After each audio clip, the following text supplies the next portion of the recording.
ময়মনসিংহ বিভাগের জন্য একটা প্রস্তাব আসছে, আমরা পাস করেছি। তখন মাননীয় প্রধানমন্ত্রী বলল যে আমরা আরও 2-3টা বিভাগ করব বাংলাদেশকে, এবং 10টি বিভাগে ভাগ হবে।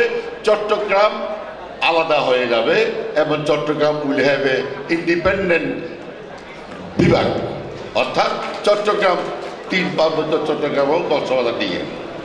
তা আমাকে আবার ঠাট্টা করে বলে যে না, আপনাকে কিন্তু বিভাগ আলাদা করলেও ফেনী কিন্তু আপনাকে দেব। আমি বললাম যে আল্লাহ দোয়াই, আপনার দোয়াই ফেনী আমাকে দিন না, কারণ ফেনী যে আছে এখন, যে ফেনীর যে নেত্রী যে এইসব কাজ টাজ করতেছে, এবং এই জন্যই বলছিল ঠাট্টা করে যে ফেনী আপনাকে দেবো। আমাদের ফেনী আমাকে দিয়েন না, কারণ ফেনী নদী এটা বর্ডার লাইন, আমরা আলাদা থাকবো, এটাই আমাদের জন্য ভালো।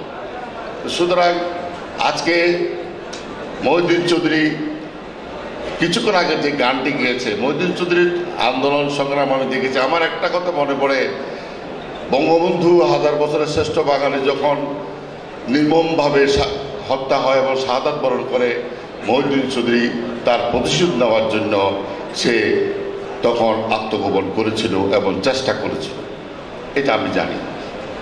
এবং আবার যখন ঘরোয়া রাজনীতিতে মহিউদ্দিন চৌধুরী তখনও আত্মগোপনে ছিল এবং সেখানে রাজনীতি করত। আমার সাথে বাসায় মাঝে মধ্যে এসে দেখা করত গোপনে। তখন চট্টগ্রাম উত্তর এবং মহানগর আলাদা হচ্ছে, রাজনীতির খেলা অনেক খেলা। এবং আমি দেখেছি যে মহিউদ্দিন চৌধুরীর পিছনে যে তরুণ সমাজ সম্পূর্ণ সে ঐক্যবদ্ধভাবে তার পিছনে আছে, এবং তার প্রয়োজন মহানগরীতে খুবই প্রয়োজন।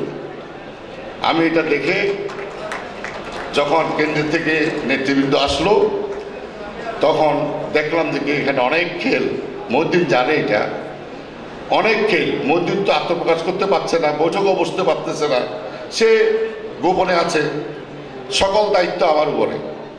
আমি তখন বললাম যে মহিউদ্দিনকে অবশ্যই চট্টগ্রাম মহানগর আওয়ামী লীগের 2 জনের মধ্যে একজন রাখতে হবে। অনেক কৌশল করে শেষ পর্যন্ত 2টা নাম চলে আসলো। কি নাম? মহিউদ্দিন চৌধুরী থাকবে মহানগরে, মোশাররফ হোসেন থাকবে উত্তরে। আর তখন প্রেসিডেন্ট সেক্রেটারি 2 জন 2 ভাগে ভাগ হয়ে গেল, সিরাজ মিয়া আর মন্নান ভাই। এবং আমি আজকে আনন্দের সহিত বলতেছি যে সেদিন সেই কৌশলটা আমি যে করতে পেরেছিলাম, এটা আজকে মহিউদ্দিন চৌধুরী আজকে এত দীর্ঘ রাজনীতিতে এবং তার আন্দোলন সংগ্রামে সেটা সে প্রমাণ করেছে। সে অদ্বিতীয় এবং সে এই মহানগরী আওয়ামী লীগকে সুসংগঠিত করেছে। আজহার হোসেন বলেছে যে প্রতিটি ওয়ার্ড ভিত্তিক আজকে যে 3 বার সে বিপুল ভোটে আজকে এখানে মেয়র নির্বাচিত হয়েছে। এবং আমরা আশা করি যে মহিউদ্দিন খানের বাদলের ভাষায় যে তার এই সময় এই বয়সে, আমি মনে করি যে আমার থেকে 3 বছর ছোট হলেও সে কিন্তু আমার থেকেও এখন অনেক দুর্বল মনে হয়, অসুস্থ হয়ে গেছে। তবু আমি মনে করি যে তার শেষ জীবন যেন গৌরবের সাথে, সে যেন তার গৌরবের সাথে বিদায় হয়, সেটাই আমার কামনা। এবং এই কথা বলে তার সুস্বাস্থ্য কামনা করে এবং আবারও মুয়াজ্জেমকে আমি ধন্যবাদ জানিয়ে আমার বক্তব্য এখানে শেষ করছি। জয় বাংলা, জয় বঙ্গ। ধন্যবাদ মাননীয় মন্ত্রী ইঞ্জিনিয়ার মোশাররফ হোসেন এমপি। সুপ্রিয় সুধী, এই পর্যায়ে বক্তব্য রাখার জন্য বিনীতভাবে অনুরোধ জানাচ্ছি দৈনিক সুপ্রভাত বাংলাদেশের সিটি এডিটর জনাব এম নাসিবুল হক। জনাব এম নাসিবুল হক।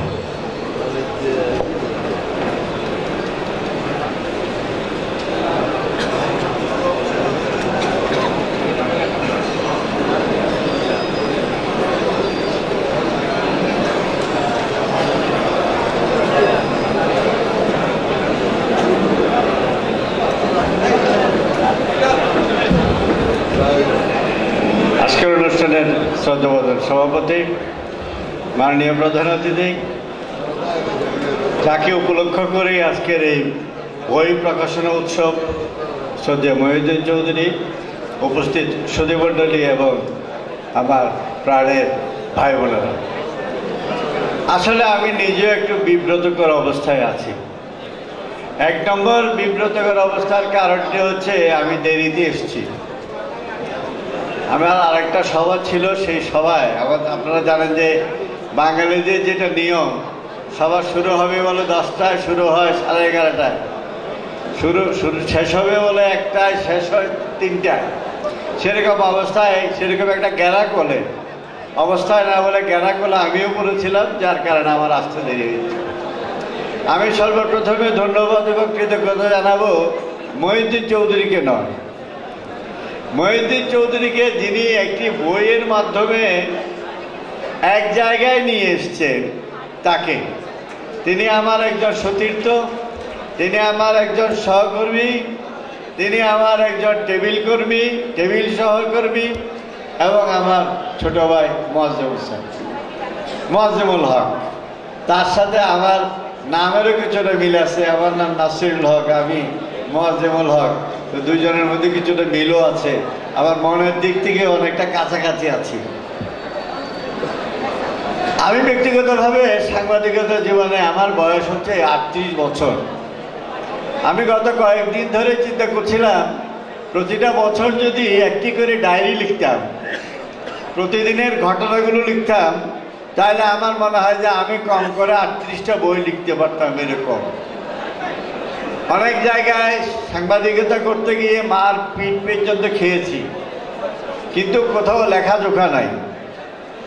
কিন্তু মোয়াজ্জেম কিভাবে এটাকে সম্ভব করলো আমার কাছে খুব আশ্চর্যের মনে হয়। মহিউদ্দিন চৌধুরীর সাথে সমভাবে চলার চেষ্টা আমারও ছিল বা আমারও সুযোগ ছিল।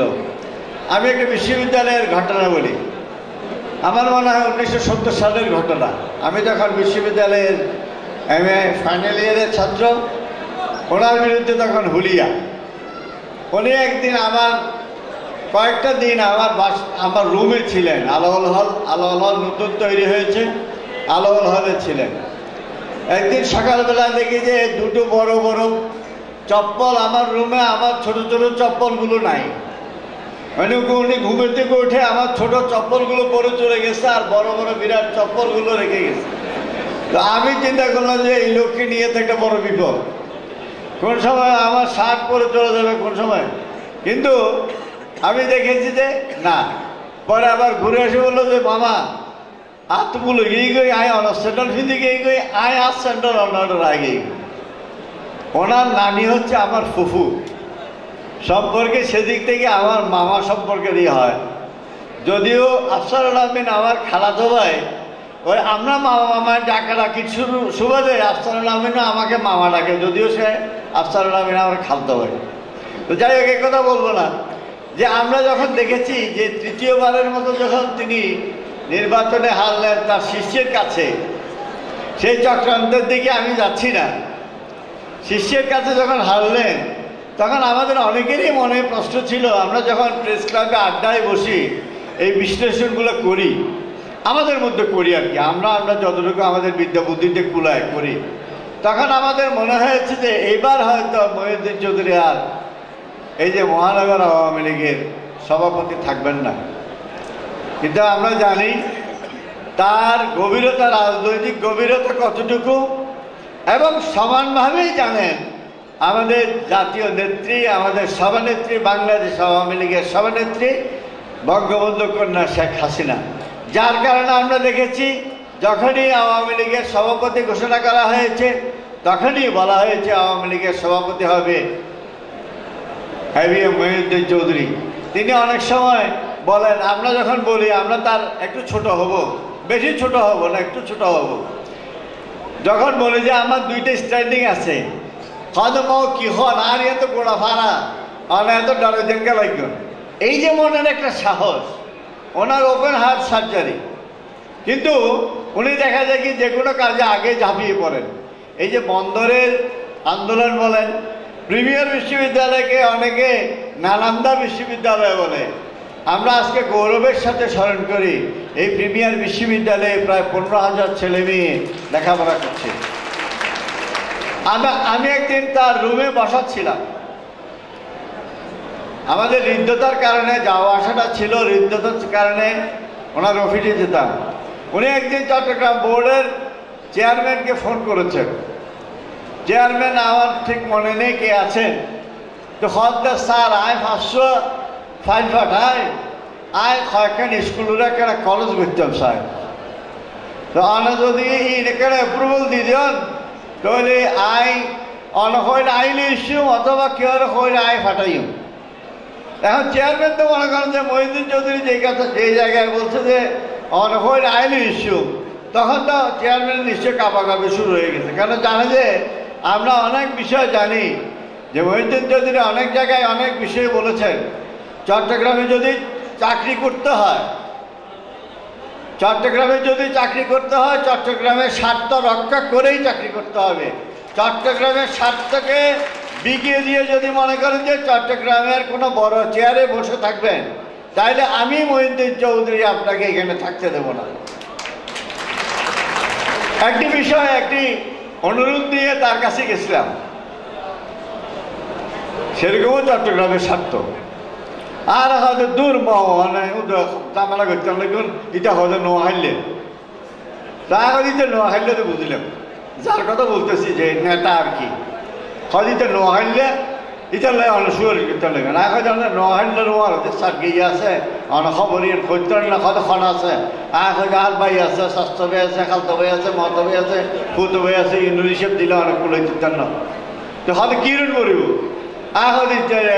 ট্রান্সফার রেখে বন্ধ করব কত অনেক খালি 11টা বাজাইছিল।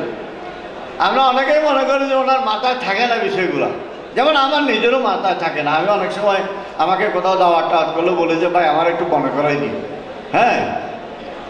তো উনি আমাকে বললেন যে খালি বিয়ানে 11টা বাজাইছিল, আমিও যথারীতি চলে আসলাম। আমি 11টার দিয়ে গেলাম, যাওয়ার পর পরে আমাকে খাওয়া অনহাম করি ফেলাই কিজন খাওয়া দিতে খই দিই ইতারে খই দিতে খামিয়ান যদি গরস আর খাতার বার তুই যদি গরস তুই খালিয়া ট্রাক টুক ঠিক করিয়া তোর মালটা তোর গাড়ি তুলি লিস। এই যে চট্টগ্রামের জন্য আমরা অনেক মন্ত্রী পেয়েছি, হিসাব করে যদি বলি 7, 8, 10 জন মন্ত্রী পর্যন্ত পেয়েছি। এই যে মোশাররফ ভাই একটু আগে বলে গেলেন যে আমরা 6 কোটি টাকা দিয়ে লিজ দিতে চেয়েছি আমাদের চট্টগ্রাম এয়ারপোর্টকে, এখন আমরা 6 গুণ 636 কোটি টাকা আমরা আয় করছি। এটা কার স্বার্থে করা?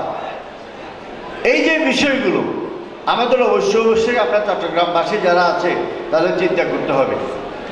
আমি কথা বাড়াবো না, আমি মহাজমূলককে ধন্যবাদ এবং কৃতজ্ঞতা জানাবো। আমরা দেখেছি অনেকের চট্টগ্রামের অনেক বিশিষ্ট ব্যক্তিদের সম্পর্কে বই লেখা হয়েছে। যদি বলা হতো যে নাসির সাহেব মহিউদ্দিন চৌধুরী সম্পর্কে লিখুন, মোয়াজ্জেম অনেক লিখুন, কলিম অনেক লিখুন, এরা এজাজ ইউসুফি লিখুন, এরা যারা আছে তারা দেখা যাচ্ছে তারা কুড়িবে বই লিখিতে অনেকের লেখা লই, কিন্তু মোয়াজ্জেম ভিতরে যে এখান বুঝছি ইয়ান ভাই আর কেউ ন হয় এত স্বার্থপর। তারপরও তাকে আমি ছোট ভাই হিসেবে ধন্যবাদ কৃতজ্ঞতা যত রকমের আমার আছে, আমার অন্তরের অন্তঃস্থল থেকে আমি বলবো ইট ইজ পসিবল যদি চেষ্টা থাকে। এই যে মোয়াজ্জেম এর মধ্যে 4-5টা, এটা মনে হয় তার 5ম বই, কিন্তু সে কোনোদিন কাউকে বলে না। এবার মানে মুখ শোনা মুখকে মানুষেরই মানে কেউ উনি ফেলেনি এত নাই কেউ না হয়। এই যে একটা বই, এই যে একটা ইতিহাস, আমি বলবো যে জন্মের আমরা অনেকেই দেখেছি, যেমন আমার নিজেরও কালেকশানে আছে এখান সম্পর্কে একটা বই, এখানের উপরে এত বড় একটা বই আছে, কিন্তু সেটা বের করা হয়েছে এখানের মৃত্যুর পরে। কিন্তু মৃত্যুর আগেই এরকম একটি বই এককভাবে একজন ব্যক্তির দ্বারা এরকম একটা ইতিহাস আমাদের সামনে তুলে ধরা হয়েছে। এটা আমাদের আগামী প্রজন্মের জন্য আমি বলবো যে এটা একটা দৃষ্টান্ত হয়ে থাকবে। এটা যে সম্ভব আমাদের থেকে আরও বেশি চট্টগ্রামের জন্য ভালোবাসা রাখে সেরকম নেতৃত্ব উঠে আসবে। এই বই থেকে। এই বই তার প্রেরণা যোগাবে। আপনাদের সবাইকে ধন্যবাদ এবং কৃতজ্ঞতা জানিয়ে মহিউদ্দিন চৌধুরীর দীর্ঘ জীবন কামনা করে মহাজমলক চৌধুরীর লেখা, মহাজমলকের লেখা চলতে থাকবে এই আশাটুকু রেখে আপনাদের সবার মঙ্গল কামনা করে আজকের ভালোবাসা দিবসে ছোট বড় সবাইকে ভালোবাসা জানিয়ে এবং শহীদদের প্রতি শ্রদ্ধা জানিয়ে শুভেচ্ছা জানিয়ে আপনাদের সবার কাছ থেকে বিদায় নিচ্ছি। আমি আবারও ক্ষমা প্রার্থীদের ইতিহাসের জন্য আপনাদের মঙ্গল কামনা করে আমি আমার বক্তব্য শেষ করছি। সবাইকে শুভেচ্ছা, সবাইকে ভালোবাসা। আপোষ করেন গোপনে, তিনি আপোষ করেন না, গোপনে আন্দোলনের পিঠে ছুরিও মারেন না। ফলে বিশাল শাসক গোষ্ঠীর কাছে তার শক্ত অবস্থান। সুপ্রিয় সুধী, এ পর্যায়ে আলোচনা করবার জন্য বিনীত অনুরোধ জানাচ্ছি বিশিষ্ট শিক্ষাবিদ ও সাংস্কৃতিক ব্যক্তিত্ব অধ্যক্ষ হাসিনা জাকারিয়া বেলা।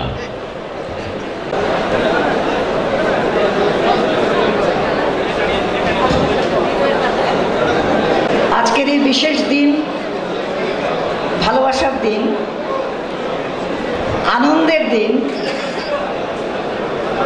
বসন্তের দিন এবং সবচেয়ে বড় কথা, এমন একজন মানুষকে নিয়ে আজকে আমরা সবাই এখানে একসাথে হয়েছি। সেই মানুষটি আমার কাছে মনে হয় যে আসলে উনি কি সত্যি একজন মানুষ। যখন আমরা বলি যে, যখন তার নামটা উচ্চারণ করি ABM মহিউদ্দিন চৌধুরী, আমার কাছে মনে হয় যেন উনি একজন মানুষ নয়, একজন মানুষের ভিতরে অনেকগুলো মানুষ। যেমন করে একটা জাদুর বাক্স খুললে, জাদুর বাক্স খুলতে থাকবেন আর দেখবেন পরতে পরতে খুব সুন্দর সুন্দর জিনিস বেরিয়ে আসছে। তো মহিউদ্দিন চৌধুরী হচ্ছে আমার চোখে, আমার দৃষ্টিতে সেরকমই একটা জাদুর বাক্স। আমার কিন্তু এখানে এসে দাঁড়ানোরই কথা না, আমার কিন্তু আজকে এমন এমন বিশিষ্ট গুণীজন, দেশের বিখ্যাত বিখ্যাত মানুষজন এখানে স্টেজে বসে আছেন, তার পাশে আমি একেবারেই ম্লান একজন মানুষ। কিন্তু আমাকে যখন আয়োজকরা, বিশেষ করে আজকের যিনি এই বইটি যিনি লিখেছেন, আমার ছোট ভাই, রক্তের ভাই না কিন্তু আমার আত্মার ভাই, আত্মিকভাবে যার সম্পর্ক, মোয়াজ্জেম ভাই যখন অনুরোধ করলেন, কলিম সরওয়ার যখন অনুরোধ করলেন যে আপা আপনি একটু আপনার অনুভূতি বলেন, হ্যাঁ, তখন আমি ভাবলাম ঠিক আছে, কোনো দিন যে কথাগুলো মহিউদ্দিন চৌধুরীকে বলা হয় নাই। আমি হলাম ডোমিসাইল চিটাগনিয়ান, আমার এখানে জন্ম নয়, কিন্তু আমি চাটগের থেকেও বেশি চাটগে, যেই কারণে আমি অন্য কোথাও যে বসবাস করিনি, অন্য কোথাও আমার কর্মক্ষেত্র আমি করিনি। আর চট্টগ্রাম শব্দটা বললেই আসবে ABM মহিউদ্দিন চৌধুরী। চট্টগ্রামের উন্নয়ন মানে ABM মহিউদ্দিন চৌধুরী, মহিউদ্দিন চৌধুরী মানে চট্টগ্রামের উন্নয়ন, মানে দুটো একের পরিপূরক। আপনারা কি সেটা বিশ্বাস করেন? নিশ্চয়ই। আজকে চট্টগ্রামের যদি 80% উন্নতি, আমি যদি 80% ধরি, আমি এক বাক্যে বলবো, যত রাজনৈতিক ব্যক্তিত্ব এসে থাকুক না কেন 70-এর পর থেকে, 71-এর পর থেকে, ইনি একটিমাত্র ব্যক্তি যাকে আমি কোনো দিন এই কথাগুলো বলার আমার সুযোগ হয়নি বা বলিনি বা বলতে পারিনি, তাকে আজকে আমি জনসমক্ষে বলছি যে সেই 80% দাবিদার যদি হয়, তিনি একমাত্র ABM মহিউদ্দিন। মোয়াজ্জেম ভাই খুব সুন্দর বলেছেন তার বইতে, কি দেশপ্রেমে, কি দ্রোহে, কি সংগ্রামে, কি প্রত্যাশা, কি অসাধারণ কথাগুলো। যার রাজনীতির মাধ্যমে জনকল্যাণই যার চেতনা ও লক্ষ্য। রাজনীতি তো সবাই করে। একসময় আমি যখন 69-70-এর আমার জন্ম, সেই 69-70-এর সময়, জন্ম মানে আসল জন্ম না, মানে আমি যখন ঢাকা বিশ্ববিদ্যালয়ের ছাত্র, তখন সেই গণঅভ্যুত্থানে আমরা কিন্তু আন্দোলন করেছি, 144 ধারা মেনেছি, রং মেরেছি, পুলিশের গায়ে মেরেছি। কিন্তু সব কিছুর শেষে শেষ পর্যন্ত ধরে রেখে কাজ করে আসা, সেটা কিন্তু আমাদের হয়নি, যে এই অসমাপ্ত কাজগুলো ABM মহিউদ্দিন। যাই হোক, আমি এখানে অনেক খুব ভালো ভালো বক্তা আছেন, আমার আগে অনেকে অনেক কিছু বলে গেছেন। আমি প্রথমেই মুয়াজ্জেম ভাইকে আমার আন্তরিক আন্তরিক আন্তরিক মোবারকবাদ জানাবো, অভিনন্দন জানাবো, যে এই লোকটার ভেতরে যে এত কিছু ছিল তা জানতাম না। আমি জানি উনি অত্যন্ত ভালো একজন অভিভাবক। আপনারা হয়তো চিন্তা করতে পারেন অভিভাবক বললাম কেন, কারণ আমি শিক্ষার সাথে জড়িত বিগত প্রায় 40 বছর। স্কুল লেভেলে, কলেজ লেভেলে, ইউনিভার্সিটি লেভেলে বিভিন্ন পর্যায়ে আমি কাজ করে এসেছি।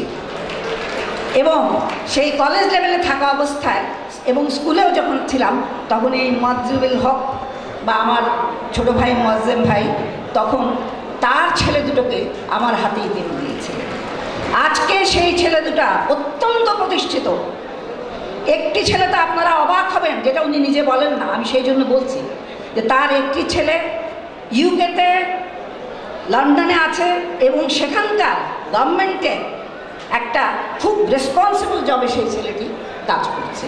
এটা তো আমাদের দেশের জন্য একটা গর্ব, এটা শুধু মুয়াজ্জেমুল হকের গর্ব না। তো যাই হোক, আমি একটা শিক্ষার ব্যাপারে আমি শুধু দুটো কথা, আমার কৃতজ্ঞতা জানানোর জন্য তাকে এখানে দাঁড়িয়েছি।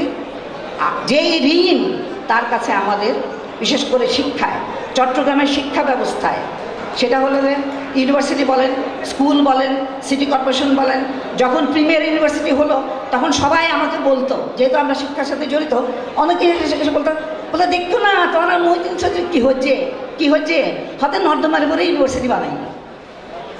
তো এখন উনি তো নর্দমার উপরে বানাইছে, তুমি কি একটাও কিছু বানাইছো? তুমি তো কিছুই বানাও। তো এই ধরনের কথাবার্তা, মানুষের নেতিবাচক, এগুলো তো আমাদের একটা কি বলবো, এটা একটা আমাদের স্বভাব ছিল। আজকে সেই ইউনিভার্সিটি, আমিও একটা বেসরকারি ইউনিভার্সিটিতে এখন পড়াই, আমি বলবো this is the best university in Chittagong, সেই প্রিমিয়ার ইউনিভার্সিটি। এবং তার যদি সমস্ত ক্রেডিট যায়, ক্রেডিট যেতে হবে আবার আমাদের সেই অত্যন্ত প্রিয় ABM মহিউদ্দিন চৌধুরীর কাছে।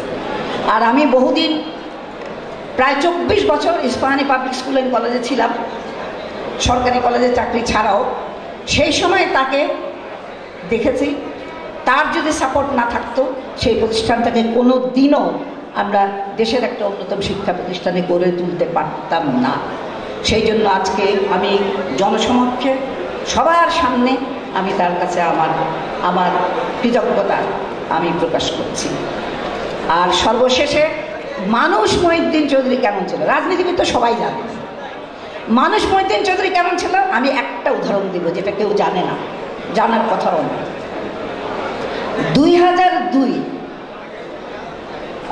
আমি তখন ওনার হজ কাফেলা, এখানে সুজন বসে আছে, আমি তখন তার হজ কাফেলায় আমি এবং আমার কর্তা তখন ওয়াসার চেয়ারম্যান, আমরা হজ করতে গিয়েছিলাম। সেখান থেকে খুবই সুন্দরভাবে, অত্যন্ত সুন্দর অ্যারেঞ্জমেন্ট, হজ করে আসলাম। আসার পরে কেমন যেন আমার তখন ওনার সম্পর্কে, আমি কিন্তু ওনার খুব একটা ধারে কাছে কখনো ভিড়তাম না। মুয়াজ্জেম ভাইকে নিয়ে বোধহয় জীবনে একবার অফিসে গেছিলাম এবং দুপুরবেলা উনি আমাকে অনেক খাইয়েছিলেন। আর সব কিছুর পেছনে যার নামটা কেউ উচ্চারণ করেননি, তিনি হচ্ছেন আমাদের হাসিনা ভাবি। তিনি যদি পেছন থেকে সাপোর্ট না দিতেন তাহলে কি আজকে ABM মহিউদ্দিন চৌধুরী হতো? আমার তো মনে হয় না হতো। আমাদের মহিলাদেরকে এত খাটো করে দেখা, তাই না? আমাদেরও তো একটু কন্ট্রিবিউশন হলেও আছে। তো সেই জন্য তাকেও আমি আন্তরিকভাবে জানাই। আর হজের ব্যাপারটি বলে আমি শেষ করছি, সেটা হলো তখন রেজাউল করিম ছিলেন চিফ ইঞ্জিনিয়ার, কোথায়? সিটি কর্পোরেশনে। আমাকে একদিন বললেন, জানেন আমাদের মেয়র সাহেব কীরকম ধরনের মানুষ? আমি বললাম, হ্যাঁ এমনি তো ওনাকে জানি যে শিক্ষার জন্য, ইসের জন্য উনি কী না করেছেন সেগুলো তো জানি, রাজনীতিবিদ তো আছি, সবাই জানে। বলে ওইখানে ওই যে বললো ওনার বুকের ভিতরে কতগুলি লাগানো আছে ওই হাটের, হ্যাঁ, কাউকে বুকে আলিঙ্গন করলে জোরে আলিঙ্গন করে না। আমার হাজব্যান্ড দুষ্টামি করে সেটা বলতো, এবং উনি তখন চিরম পোর্টের চেয়ারম্যানে ছিলেন, তো বলতো যে এরকম। তো বলে যে অনেক যারা হজ করতেছেন বৃদ্ধ লোক, তাদের গেঞ্জি, ছোটোখাটো কাপড় ওগুলো নাকি থাকতো, উনি নাকি ওগুলো ধুয়ে মাঝে মাঝে নিজেই নেড়ে নিতেন, কেউ চিন্তা করতে পারেন? এটা তো চিন্তাও করা যায় না। যাই হোক, আমি একটা কথায় বলি, একসময় আমি খুব কবিতা লিখতাম, যা হয় এক বয়সে ইউনিভার্সিটি থাকতে। ওই কবিতার একটা লাইন বলবো যে, তোমাকে কি আর দেব বলো, তোমাকে দিতে পারি আমাদের হৃদয়ের অকৃত্রিম গভীর ভালোবাসা। এই ভালোবাসাটুকুই আমাদের সম্পদ। যুগে যুগে তিনি বেঁচে থাকবেন। চট্টগ্রাম মানে এবিএম মহিউদ্দিন চৌধুরী, আর এবিএম মহিউদ্দিন চৌধুরী মানেই চট্টগ্রাম। আমি এই বলে শেষ করছি। আবার সবাইকে অনেক অনেক অনেক ধন্যবাদ, এবং মোয়াজ্জেম ভাই আশা করি পরবর্তীতে আরও এরকম বই লিখবেন। ধন্যবাদ আপনাদের সবাইকে। প্রতিপত্তি, ক্ষমতা সবই আছে তার। ইচ্ছে করলেই চট্টগ্রামে বহু পাহাড়, জমি, ফ্ল্যাট, ভবন, মার্কেটের মালিকও হতে পারতেন। দুর্নীতি, অনিয়মে জড়িত হয়ে বৃত্তের পাহাড় গড়তে পারতেন, কিন্তু করেননি। 17 বছরের মেয়রের ক্ষমতায় ছিলেন। ইচ্ছে করলে 1700 কোটি টাকার মালিকও হতে পারতেন। সে পথে তিনি যাননি। কেন যাননি? তা তার সততা, নিষ্ঠারই ইঙ্গিত বহন করে। সুপ্রিয় সুধী, এ পর্যায়ে আলোচনা করবার জন্য বিনীতভাবে আহ্বান জানাচ্ছি আজকের অনুষ্ঠানের বিশেষ অতিথি, বাংলাদেশ ফেডারেল সাংবাদিক ইউনিয়নের সম্মানিত সভাপতি জনাব মঞ্জুরুল আহসান বুলবুল। অনুষ্ঠানের সম্মানিত সভাপতি, অনুষ্ঠানের মধ্যমণি, সবার প্রিয় মানুষ, আমাদের প্রিয় মানুষ, প্রিয় অভিভাবক জনাব এবিএম মহিউদ্দিন চৌধুরী, এই বইয়ের লেখক সাংবাদিক মোয়াজ্জেমুল হক, সাংবাদিক বন্ধুরা, সুধীমণ্ডলী, আজকে মহিউদ্দিন চৌধুরীকে নিয়ে এই বইয়ের আলোচনা অনুষ্ঠানে যারা আলোচনা করছেন তাদের মধ্যে আমি হচ্ছি বক্সের বাইরে। বক্সের বাইরে এই জন্যে যে অন্য আলোচক সবাই চট্টগ্রামের, আমি চট্টগ্রামের বাইরে থেকে এসেছি। মহিউদ্দিন ভাই, নিশ্চয়ই আপনি স্বীকার করবেন যে আপনার প্রতি শ্রদ্ধা এবং ভালোবাসার যে আকর্ষণটি, আমি ঢাকায় আজকে ভালোবাসা দিবসে ঢাকার সমস্ত ভালোবাসা উপেক্ষা করে চট্টগ্রামে এসেছি সবার ভালোবাসা নিয়ে। কারণ জনাব মহিউদ্দিন চৌধুরীকে যারা আপনারা কাছে থেকে দেখেন তাদের চাইতে আমরা ভিন্নভাবে দেখি। মোয়াজ্জেমুল হক বন্ধু সাংবাদিক, তিনি বইটি রচনা করেছেন। মোয়াজ্জেমুল হকের মাধ্যমে তিনি হয়তো কাছে থেকে বইটি লিখেছেন। নাসিরুল হক একটু আগে বক্তব্য রেখেছেন। আমরা চট্টগ্রামের এবং চট্টগ্রামের বাইরের সকল সাংবাদিকরা যেন মহিউদ্দিন চৌধুরীকে আমাদের অভিভাবক মনে করি। আমাদের চট্টগ্রামে যখনই কোনো সমস্যা হয়, আমাদের ইউনিয়নের সমস্যা হয়, আমাদের পেশাগত সমস্যা হয়, তখন আমরা যখন জানি যে এই সমস্যাটি সমাধানের জন্য জনাব এবিএম মহিউদ্দিন চৌধুরী আছেন, তখন আমরা এই সমস্যাটাকে আর সমস্যা মনে করি না। এই বইটি নিয়ে দীর্ঘ আলোচনা করবার ইচ্ছা ছিল, কিন্তু আমি জানি যে অনেক সময় আলোচনা হয়ে গেছে। আমি বিস্তারিত আলোচনা করব না, 2-3টি বিষয় নিয়ে শুধুমাত্র কথা বলবো। প্রথমে বইটি নিয়ে সাংবাদিক মোয়াজ্জেমুল হক তিনি বিনীতভাবে তার বইতে লিখেছেন যে এই বইটি তার আত্মজীবনী নয়, এটি একটি দিনলিপি এবং ঘটনাপঞ্জির মতো। এটি সাংবাদিকদের দায়িত্ব। ইতিহাস লিখবেন, আত্মজীবনী লিখবেন আরও বিদগ্ধ জনেরা। এই বইটির মুখবন্ধ লেখার সময় শ্রদ্ধেয় অনুপম সেন তিনি বলেছেন মহিউদ্দিন চৌধুরী তার ছাত্র, আবার তিনি মহিউদ্দিন চৌধুরী তার ছাত্রের প্রতিষ্ঠিত বিশ্ববিদ্যালয়ের উপাচার্য, এবং অনুপম সেন তার ছাত্রের চারিত্রিক বৈশিষ্ট্য, তার ছাত্রের সঙ্গে চট্টগ্রামের সমস্যার সম্পর্ক, এই বিষয়গুলি তুলে ধরেছেন। সাংবাদিক মোয়াজ্জেমুল হক একজন যথার্থ পেশাদার সাংবাদিকের মতো এই বইটি একটি দৃশ্যমান চেহারা আছে। এই বইটি যদি আমরা পড়ি তাহলে